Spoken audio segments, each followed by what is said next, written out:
Y bueno, nos toca hablar de la Primera Guerra Mundial o de la Gran Guerra. Y bueno, ya todos sabemos en qué consistió. Guerra de trincheras, se empezaron a usar armas químicas.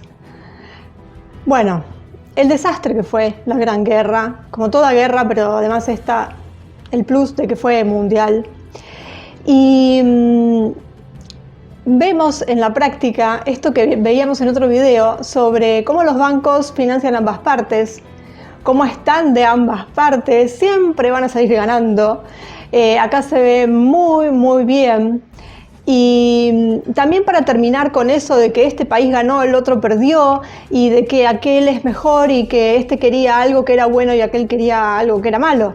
En realidad todos estaban incentivados por esta camarilla, por estos bancos, y los líderes de todos los países son serviles a ellos. Entonces quien en mayor o en menor medida se prestan al juego. ¿Y quién lo paga? El país entero, desde su pueblo hasta su infraestructura, todo. Entonces, vamos a ver la parte de la guerra que no es de la que siempre se habla, ¿no es cierto? No vamos a hablar de batallas ni de nada por el estilo, sino cómo es que la banca internacional llevó a cabo esto. El 12 de octubre de 1915, Edith Cavell, de 50 años, enfermera británica y directora de un hospital universitario en Bélgica, recibió un disparo de un pelotón de fusilamiento alemán. Su muerte enardeció el sentimiento anti-alemán en los Estados Unidos y provocó que el alistamiento en Inglaterra se duplicara. Ella había ayudado a escapar a algunos prisioneros de guerra británicos. Normalmente su delito se castigaba con 3 meses de prisión. Pero, ¿por qué la mataron? Según Staus Mullins, Edith Cavell había tropezado con información dañina. El 15 de abril de 1915, The Nursing Mirror de Londres publicó su carta en la que revelaba que la Comisión de Ayuda Belga Aliada, encargada de alimentar a Bélgica, estaba de hecho canalizando miles de toneladas de suministros a Alemania. Sir William Weizmann, jefe de inteligencia británica y socio de los banqueros Quinlove, exigió que los alemanes ejecutaran a Cavell como espía. Weizmann creía que estaba en juego la continuación de la guerra.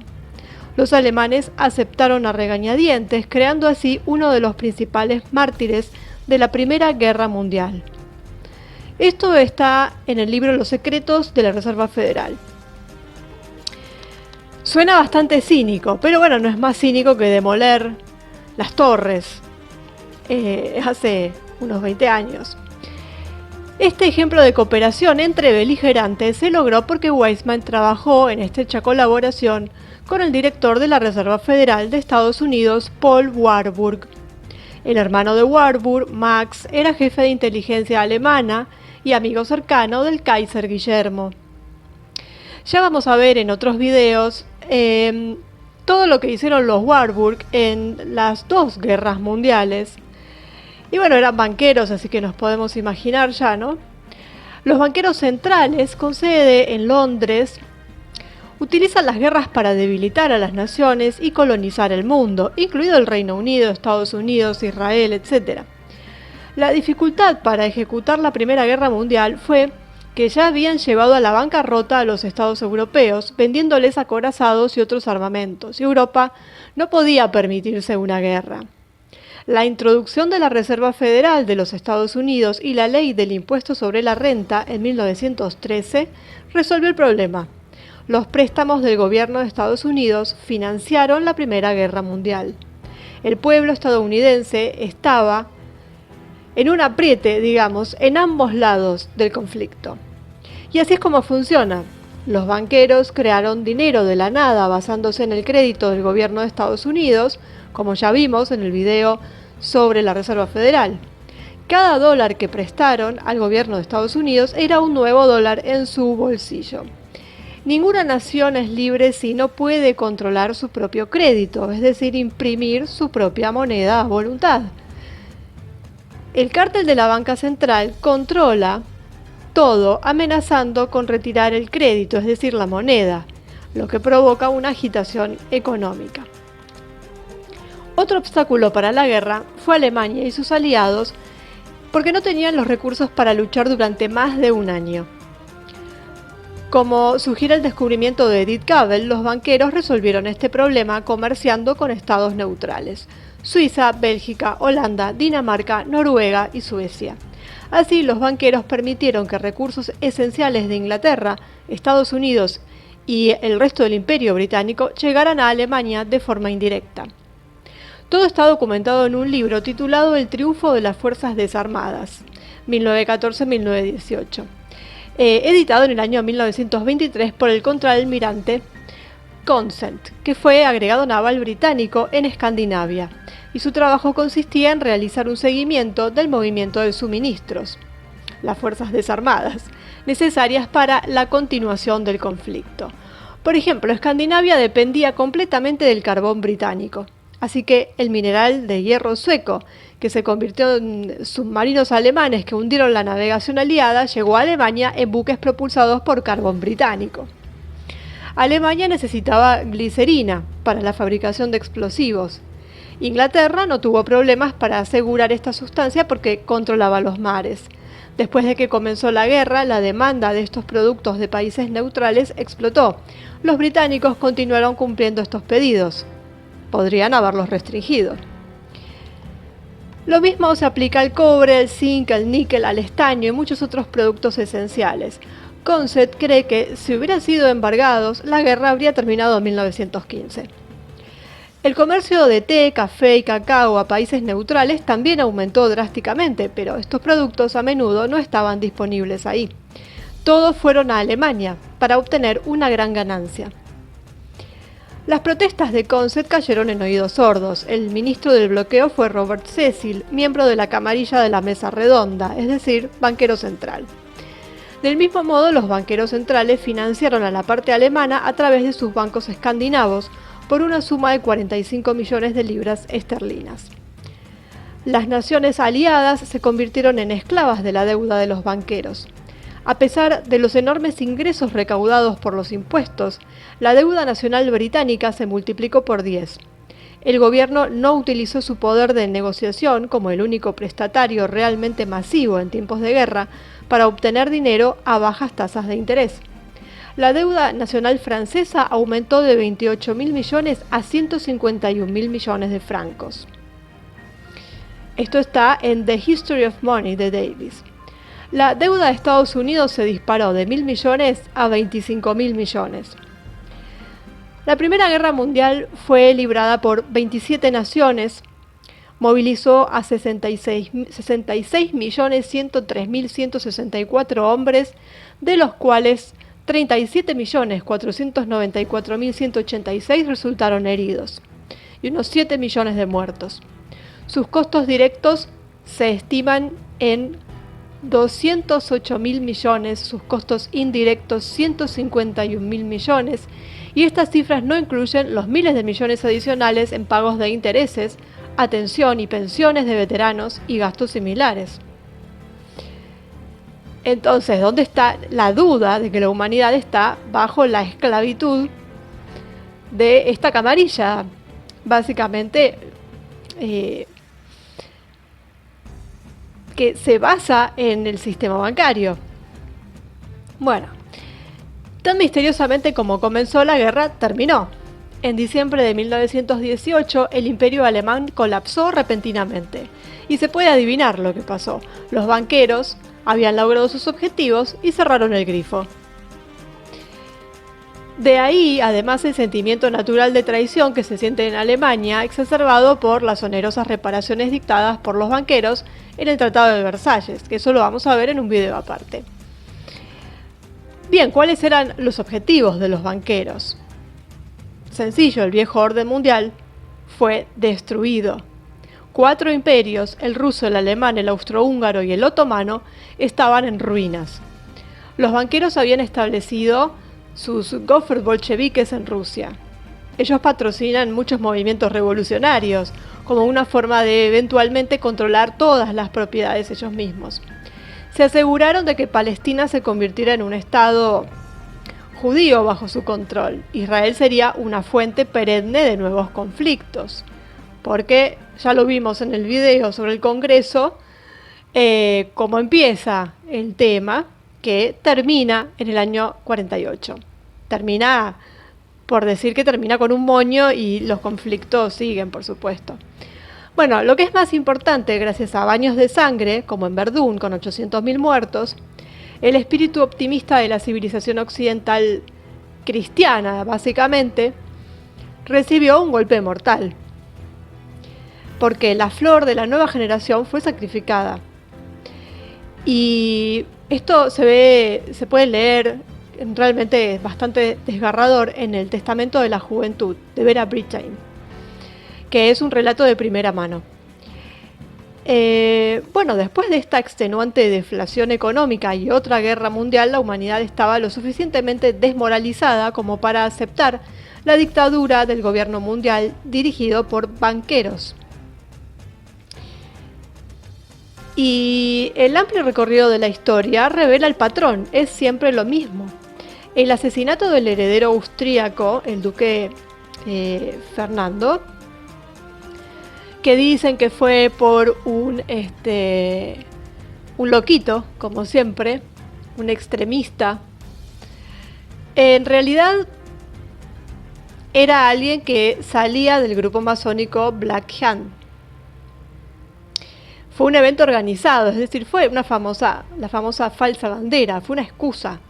Era básicamente el equivalente a lo que después fueron otras cuestiones. También vamos a ver cómo es que después entra Estados Unidos a la guerra. Lo vamos a ver en el próximo video, que también fue una falsa bandera, al igual que como entró en la Segunda Guerra Mundial. También una falsa bandera. Todas son falsas banderas para justificar que se empieza una guerra de semejante envergadura. Bueno, lo mismo sucedió, es casi un patrón, lo mismo sucedió en la Segunda Guerra Mundial, pero eso lo vamos a ver cuando abordemos la Segunda Guerra Mundial. Y es la misma gente la que está detrás. Entonces, la historia moderna es el relato de cómo el cártel de la banca central convierte su monopolio del crédito en un monopolio del poder. Esto implica destruir nuestra conexión con la nación, la religión, la raza, la familia. Significa sustituir la verdad objetiva por lo que ellos dicen, que muchas veces se llama la corrección política. Bueno, esto, por supuesto que los líderes de los gobiernos de los países son quienes ejecutan estas normativas, digamos, y nosotros somos los ratones en su experimento de laboratorio. Estos líderes venden a su pueblo, los medios de comunicación los ayudan, nuestra educación nos ha vuelto tontos y el estado de bienestar nos ha hecho perder bastante la visión de cómo es el mundo. Y ni siquiera se puede reconocer lo que está pasando y por lo tanto mucho menos se puede actuar. Y eso es lo que siempre buscaron y muy bien lo lograron, porque hoy por hoy estamos en la misma situación donde algunos nos damos un poco cuenta, porque tampoco es que creo yo que aunque podamos estar algo despiertos, no creo que podamos ver todo en su majestuosidad maldita, digamos, pero podemos ver algo, podemos vislumbrar algo. Y otros directamente no vislumbran nada y parece que su vida siguiera tal cual, con quizás alguna cosita que les molesta un poco, pero que piensan que es una cosa de nada. Y eso es el resultado de todo esto de lo que venimos hablando. Y por ahora, la gente cree que tenemos prosperidad y muchos creen que somos libres. Y esto no es ni una cosa ni la otra. Lo dijo Aldous Huxley. Dijo, un estado totalitario realmente eficiente sería aquel en el que el ejecutivo todopoderoso de los jefes políticos y su ejército de administradores controlan una población de esclavos que no tienen que ser coercidos porque aman su servidumbre. Hacer los AMAR es tarea asignada en los estados totalitarios actuales a los ministerios de propaganda, editores de periódicos y maestros de escuela. Esto lo dijo en Un Mundo Feliz. Y es exactamente así. Y podemos decir que nuestra sociedad es un fraude total y absoluto. Así que, bueno, entonces la Primera Guerra Mundial o la Gran Guerra, que fue su nombre original, fue, digamos, todas las guerras siempre fueron orquestadas por estas élites, más hacia nuestros tiempos por la élite banquera o bancaria. Y lo que diferencia es que esta vez la envergadura de la guerra fue enorme, abarcó muchos países, por eso fue una guerra mundial. No se limitó a un territorio, ni siquiera a un continente, porque ya el globalismo ya tenía lo suyo. Así que, bueno, todos sabemos, creo ya, bueno, por supuesto los que podemos ver algunas cosas, todos sabemos que el atentado al archiduque es un cuento chino, es decir, obviamente que lo asesinaron, pero es la historia del loquito de siempre.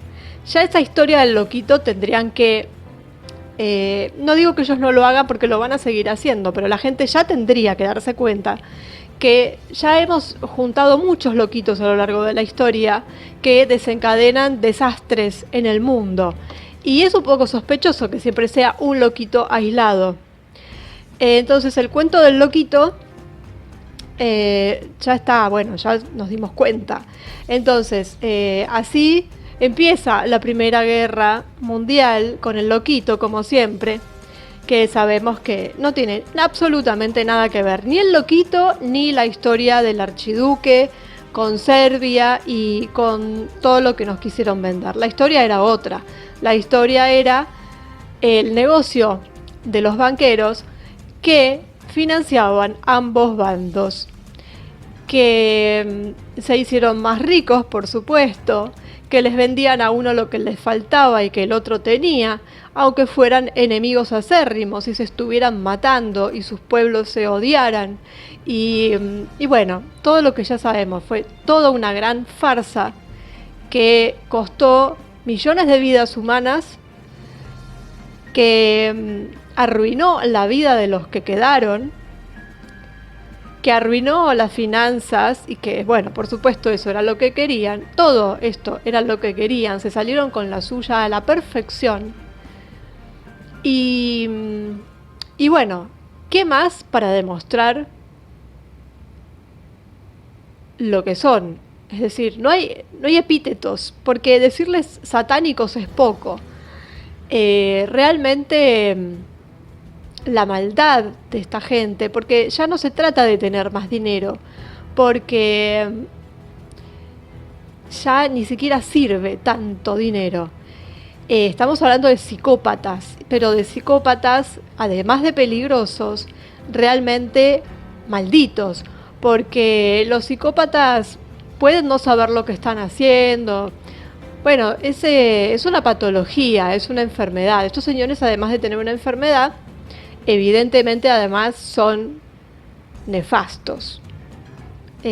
Así que bueno, vamos a ver en el próximo video cuál es la falsa bandera por la cual Estados Unidos entra en la Primera Guerra Mundial.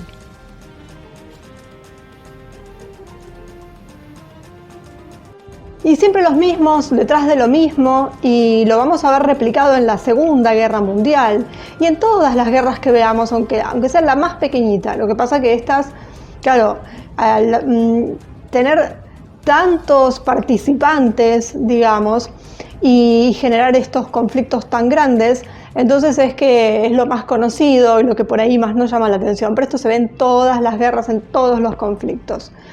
Entonces, bueno, acá vamos en acción a la camarilla, una acción letal, para todo el planeta y que hasta el día de hoy estamos padeciendo los resultados de esta primera guerra y no estamos contando la segunda.